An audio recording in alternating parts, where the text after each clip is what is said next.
Hey everyone, my name is Brian. After many years of building with Angular, I'm here to help you level up your skills and build better apps. Ever felt like your Angular components are playing telephone? Passing messages up with outputs, down with input, or just screaming across the app through a service? Today, I'll show you a different way to pass context down, or backup, without relying on a shared service. We'll inject a parent, or even a grandparent component directly.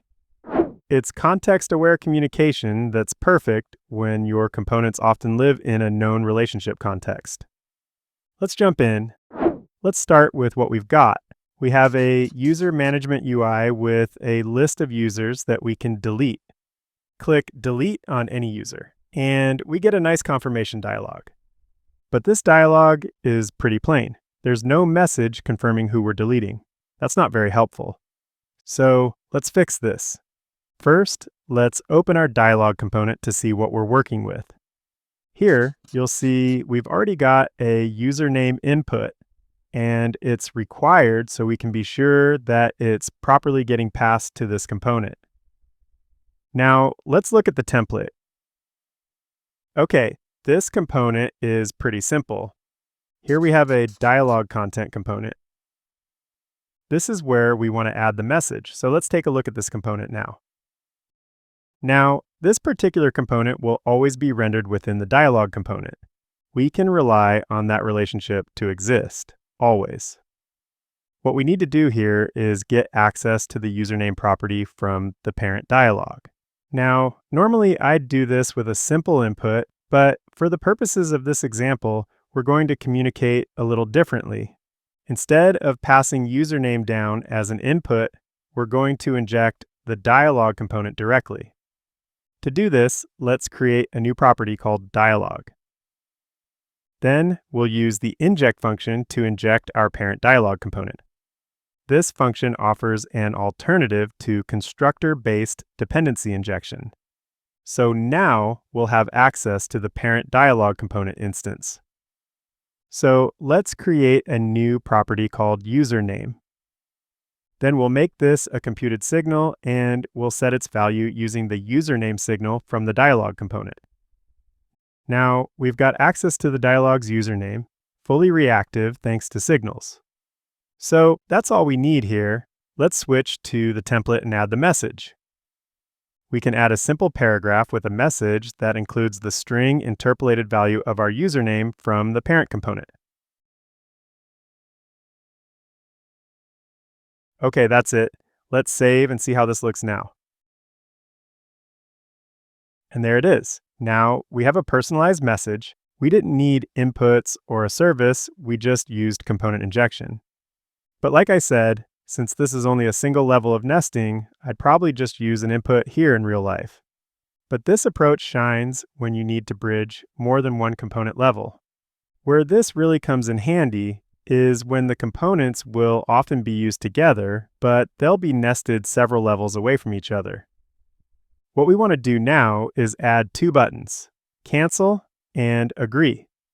Clicking Cancel should just close the dialog. Clicking Agree should also close the dialog, but it should also actually delete the user. Let's look at the dialog component one more time. Here, we have a close method. It handles both scenarios. It updates the internal closed state and emits events that it has closed and if it's a confirm action. So we want to add some buttons inside the dialog content component, and they'll need to call this method. So let's open the template for this component. First, let's add a footer. Okay, now we need to add some buttons, but not just any buttons. In this app, we have a special action button component. So let's add one of these for our cancel button. This component has an input for the label, so let's pass it a label of cancel. Okay, now let's add another button. This one will get a label of agree. Also, there is an input on this component for whether it's a confirm action or not, so let's set it to true. Now we just need to switch to the code and import this component.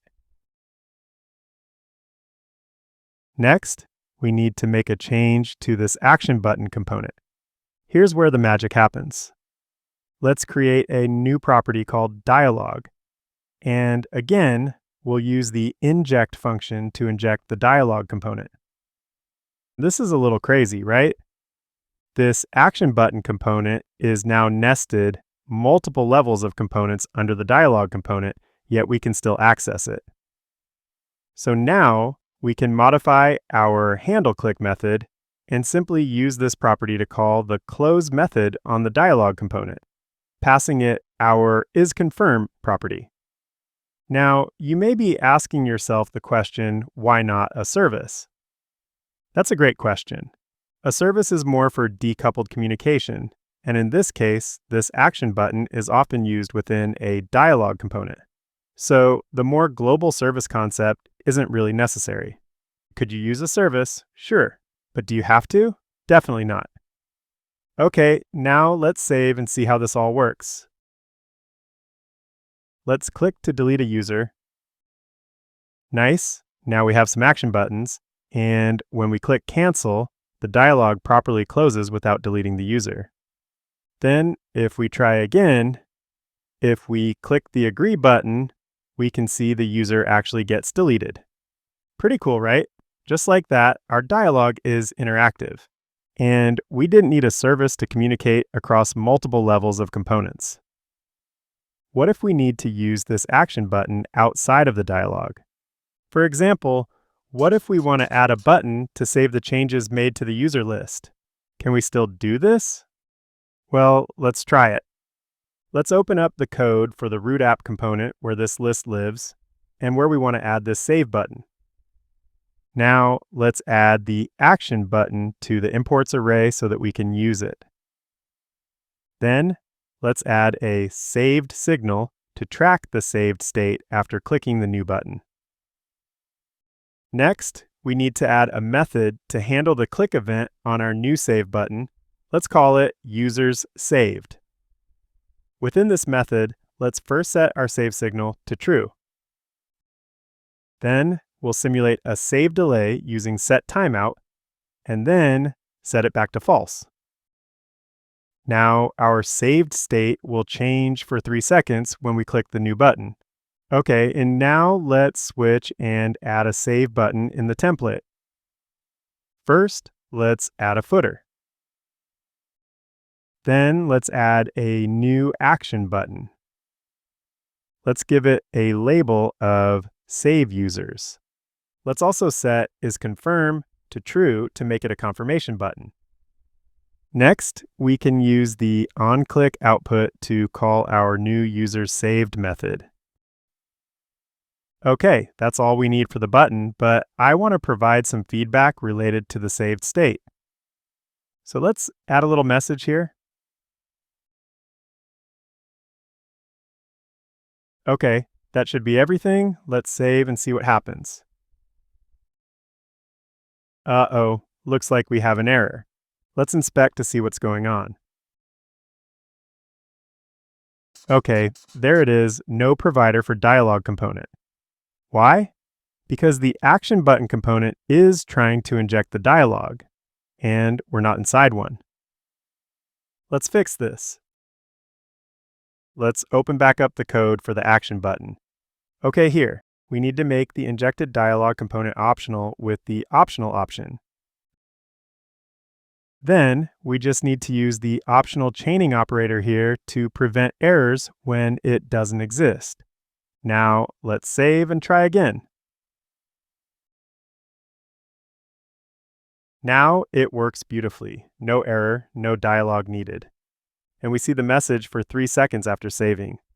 So now it's context aware when inside a dialog and still functional outside. So here's what we learned today.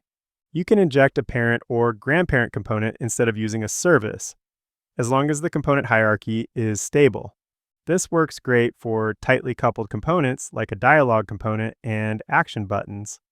By using optional injection, you make your component flexible. It works with or without a specific context. Want to learn more about Angular signals, components, reusable UI patterns, or other tips and tricks? Drop a comment, or better yet, Hit that like button and subscribe if this helps simplify your app architecture. Thanks for watching, and I'll see you in the next one.